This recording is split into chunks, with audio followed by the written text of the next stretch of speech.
Chaque année, des milliers de pèlerins traversent l'Aquitaine pour rejoindre Saint-Jacques-de-Compostelle.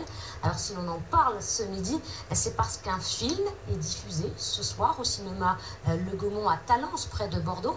Et le réalisateur, c'est vous, Freddy Mouchard. Bonjour. Bonjour. Alors c'est un film, c'est une sortie nationale, Oui, bien sûr. dans différentes salles en France. Ce soir donc à Talence. Pendant 3 ans, vous avez suivi le parcours de plusieurs pèlerins. Avant d'en parler, on va tout de suite voir un extrait.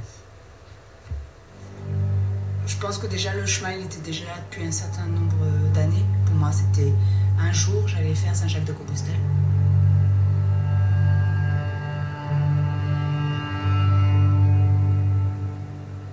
Je pense qu'il doit y avoir un appel profond. C'est un appel, mais que je ne sais pas encore nommer.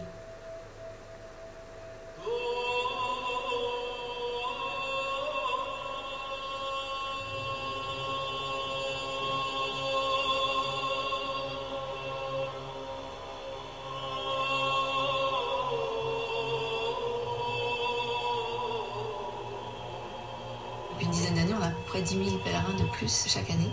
Et pour l'instant, ça ne fait qu'augmenter.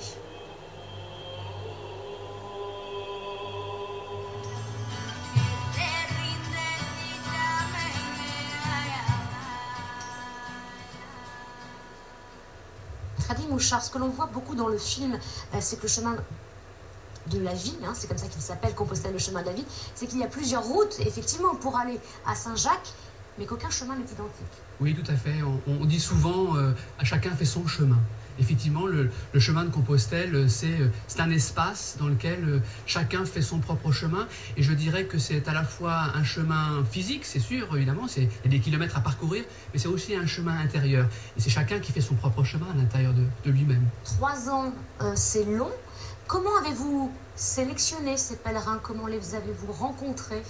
C'était difficile, effectivement, et c'était difficile parce que le chemin c'est grand, il y a 4 voies en France, l'Espagne c'est très long aussi, donc je me suis dit, je vais m'utiliser comme filtre, je vais moi-même faire le chemin, et je vivrai les choses, et ce sera ce que je vais vivre qui sera dans le film après. Donc je me suis servi de moi-même comme filtre, en fait. Alors ce qui est étonnant aussi, c'est que en arrivant à Saint-Jacques, les pèlerins croient avoir atteint leur but. Et en fait, ils s'aperçoivent qu'il n'en est rien, que le chemin est encore un peu plus loin. Oui, le chemin peut dépasser la belle abbatiale de Santiago. On peut aller plus loin. Il reste 80 km. Et effectivement, c'est 80 km qui sont un peu le cadeau, quelque part. C'est 80 km en Galice, entre montagne et mer. Et c'est vraiment un temps particulier pour le pèlerin, parce qu'il va aller vers cette fin de la terre, le Finistère, le cap de la fin de la terre d'Europe, en fait. Et il va vraiment...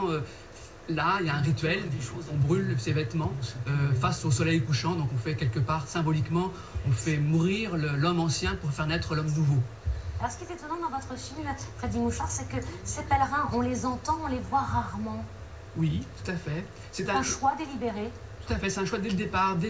Avant de commencer l'aventure de me mettre en chemin, j'avais pensé ça parce que je trouve que quand on est pèlerin, on oublie sa personnalité individuelle, on rejoint la grande famille des pèlerins, et donc on perd sa petite personnalité pour rejoindre quelque chose de plus universel. Et donc je trouvais que c'était plus intéressant d'avoir ces voix qui en même temps, une voix enchaîne l'autre, et à un moment c'est la voix des pèlerins. On ne fait plus la distinction qui est qui, on est pèlerin.